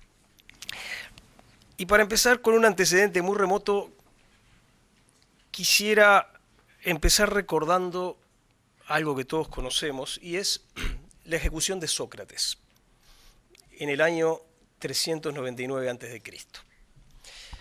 Todos sabemos que Sócrates fue un gran filósofo, pero además también sabemos que era un buen hombre, que era una persona preocupada por la justicia, y sin embargo fue condenado a muerte y obligado a tomar la cicuta en la Atenas democrática de la época. Y una pregunta que todos tendemos a hacernos es, ¿qué anduvo mal? ¿Qué fue lo que falló para que un hombre admirable como Sócrates terminara siendo condenado? Y la triste respuesta es, nada anduvo mal. Era una época de plena vigencia de las instituciones democráticas en Atenas, superado un periodo complicado que fue el de los 30 tiranos. Se aplicó para condenarlo una ley que estaba perfectamente vigente y no hubo ningún error procesal. Se cumplieron todas las normas previstas para un juicio en la Atenas de la época. ¿Por qué lo mataron? Y la verdad incómoda es que lo mataron porque en la Atenas democrática que tanto admiramos, no había libertad religiosa. Lo mataron por no creer en los dioses de la ciudad. Hay una ley que permitía castigar con la muerte a quien no creyera en los dioses de la ciudad. Quiere decir que la Atenas de ese pasado que admiramos tanto tenía un gobierno democrático, pero también tenía un gobierno absoluto. Por un error de perspectiva tendemos a asociar el absolutismo con la monarquía, y por supuesto que ha habido monarquías absolutas, pero la democracia también puede volverse absolutista. La democracia se vuelve absolutista cuando la mayoría se cree con derecho a decidir absolutamente cualquier cosa, con el único límite de su propia voluntad. ¿Por qué nos cuesta tanto ver esto y por qué nos preguntamos qué anduvo mal en la Atenas de la época? Porque nos cuesta creer que sea así.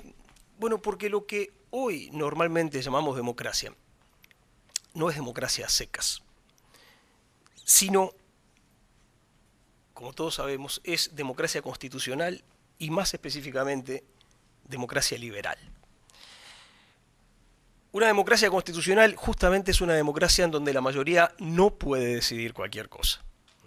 Hay un documento, al que llamamos Constitución, que pone límites a lo que la mayoría puede decidir. El lenguaje que nos servimos para fijar esos límites, todos lo sabemos, es el de los derechos y las libertades fundamentales. ¿Qué significa decir que en un país existe la libertad religiosa? Bueno, significa decir que ninguna mayoría, por abrumadora que sea, puede imponerle una fe o ninguna fe a un ciudadano cualquiera. Temas como el de la libertad religiosa se sacaron de la órbita de la decisión colectiva y se pusieron exclusivamente en la órbita de la decisión individual y fueron protegidos por garantías que los griegos de la época de Sócrates, los fundadores de la democracia, no conocían. Nuestras democracias no solo son constitucionales, son democracias liberales. Y eso significa que los límites que le ponemos a lo que la mayoría puede decidir están determinados por un catálogo bastante estable de derechos y de libertades fundamentales que se fue consolidando a lo largo de las revoluciones que llamamos revoluciones liberales, empezando por la primera revolución inglesa de 1648 y llegando hasta la última, que fue la Revolución Francesa. Como los uruguayos siempre tuvimos un sistema educativo muy afrancesado, estamos convencidos de que la Revolución Francesa fue la primera revolución moderna, fue la última. En realidad, casi todo lo importante ya había ocurrido.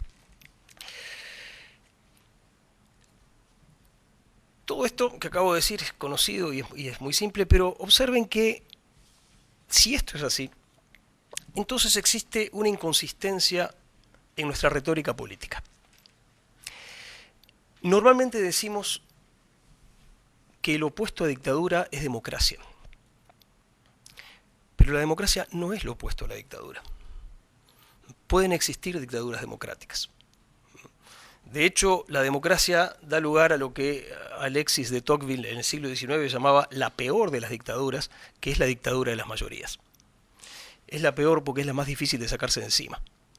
Es mucho más fácil sacarse alguna cúpula, algún tipo que se ha hecho del poder, que sacarse de encima al 80% de nuestros conciudadanos si se han vuelto dictatoriales. El opuesto de dictadura no es democracia. El opuesto de dictadura es gobierno limitado. Estamos a salvo de una dictadura, ya sea la dictadura de un hombre, ya sea la dictadura de una pequeña minoría, ya sea la dictadura de una mayoría, cuando hay reglas que ponen límites a lo que el gobernante puede decidir. Esta es la tradición política de la que nosotros venimos y la tradición política a la que nosotros pertenecemos. Somos herederos del feliz y largo matrimonio entre la idea de democracia y la idea de gobierno limitado.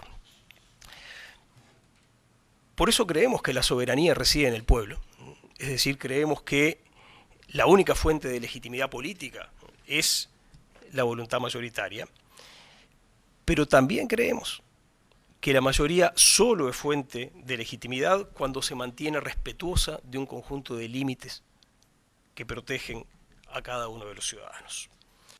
Una mayoría que se vuelve prepotente es tan amenazadora para la libertad como una dictadura militar.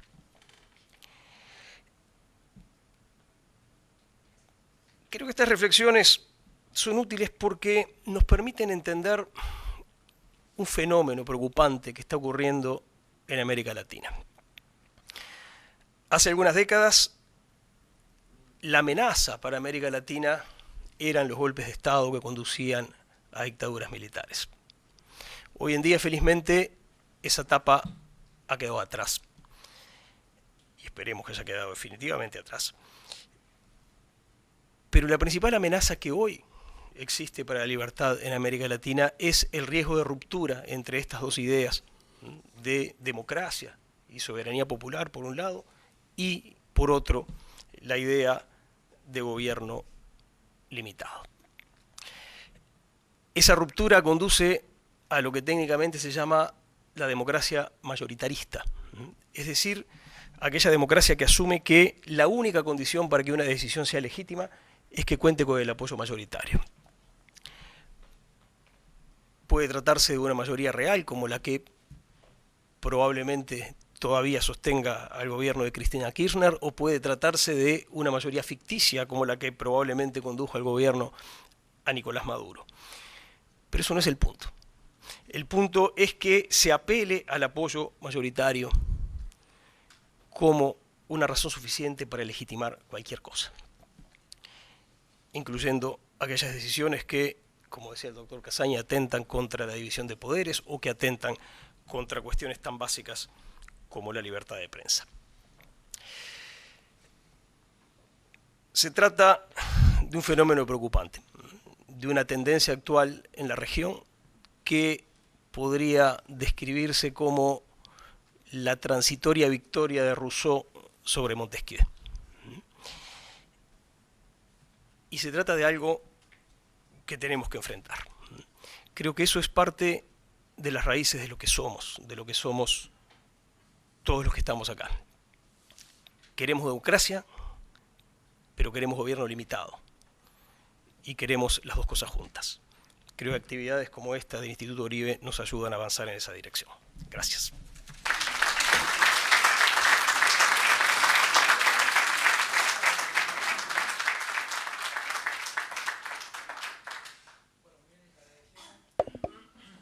Les agradecemos a todos la presencia, un agradecimiento a los expositores y en particular a Juan Carlos y la presencia del precandidato, que fue por su iniciativa que se hizo posible esta mesa redonda y muy bien. Buenos días para todos. Bueno, a pedido. Muy bien. Me da muchísimo pudor hablar después de... Bueno, antes escuchaba a mis profesores, ahora escucho también a mis compañeros de clase, con lo cual nos hace caer rápidamente que no somos tan jóvenes, de que pueden hablar bien, de que están preparados y de que... Le voy a hacer un breve relato. Cuando se nos ocurrió este tema fue una comida de noche que tuvimos con Augusto, con Eduardo Esteva y con Rodrigo Ferrés en mi casa, porque en la vuelta me han dado algunos temas, obviamente siempre de coyuntura. Nosotros los políticos corremos atrás de la liebre, aparentemente somos meros solucionadores de problemas, cosa que yo voy a tratar, si nos toca, de no serlo. Creo que la sociedad cuando evoluciona es cuando creamos y no cuando simplemente solucionamos cosas.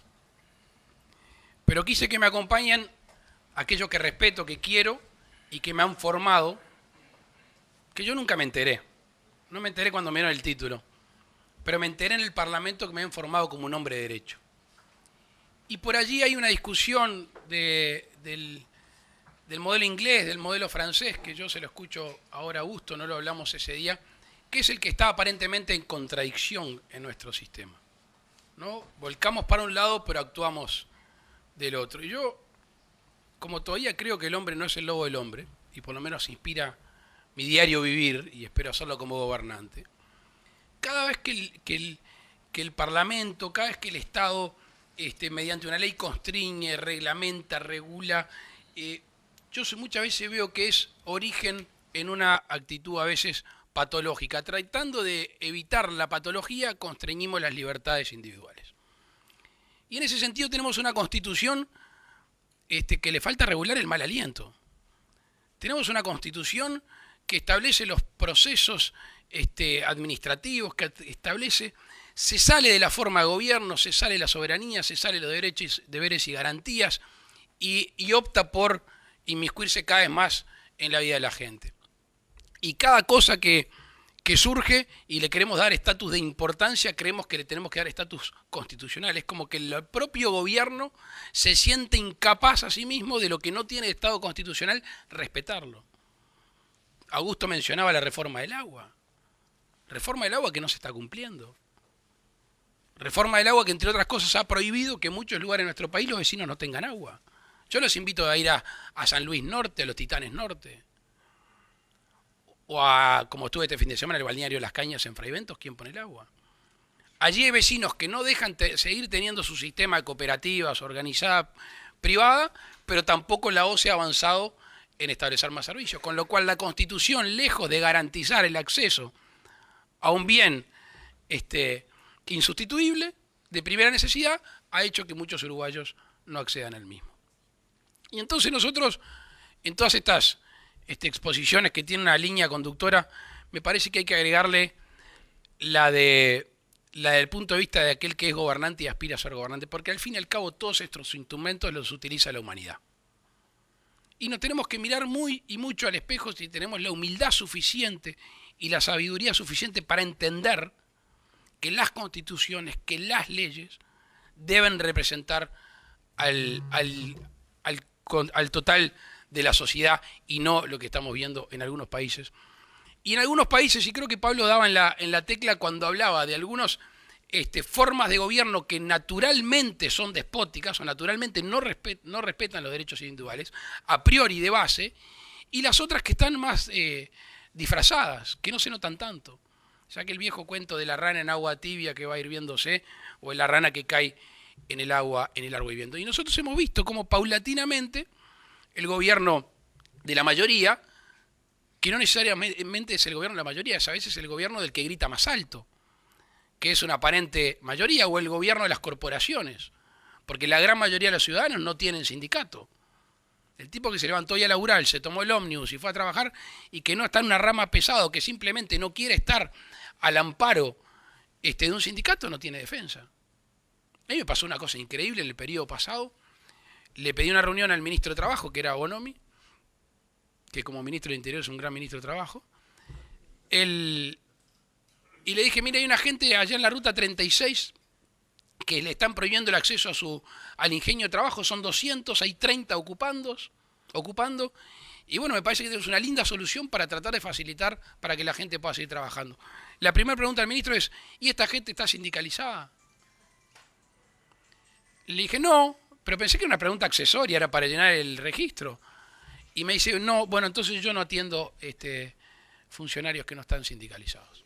Con lo cual se podrán imaginar que las libertades individuales, el goce y la protección del derecho de trabajo rápidamente quedó en el piso e infértil. Entonces yo me parece que estas charlas que nos sacan de la vorágine diaria, yo dejé de atender 20 llamados por teléfono, te pateé 3 radios para atrás, pero me parece que son las cosas que uno se tiene que nutrir realmente cuando piensa a largo plazo, cuando piensa realmente que uno, si le toca hacer gobierno, no digo que sea una anécdota porque tampoco queremos ser agentes accesorios, pero simplemente entender que hay una continuidad histórica y hay un ser último que tiene que ser destinatario de todas nuestras medidas, que es el individuo. Pobres las sociedades que creen que pueden ser felices de la suma de individuos infelices. Toda nuestra agenda de gobierno, todo nuestro programa de gobierno está íntimamente vinculado en el desarrollo del individuo sostenible en el tiempo. Y lo que nos iguala, nos empareja, nos protege, es la Constitución y es la ley. ¿Y quién la aplica? Al fin y al cabo los gobernantes. No hay sistema perfecto. Obviamente, si nosotros reformamos algunos mecanismos del Tribunal de Cuentas, hacemos más presente a la Corte Electoral, seguimos respetando y no levantamos el teléfono para llamar a los ministros de la Suprema Corte de Justicia, que el Parlamento se dé proceso de discusión en serio sin perjuicio de las mayorías regimentadas, y tenemos un Poder Ejecutivo que se inclina ante la gente y no pretende que la gente se levante al gobernante, podemos en esa carpa de institucionalidad proteger mejor algunos derechos.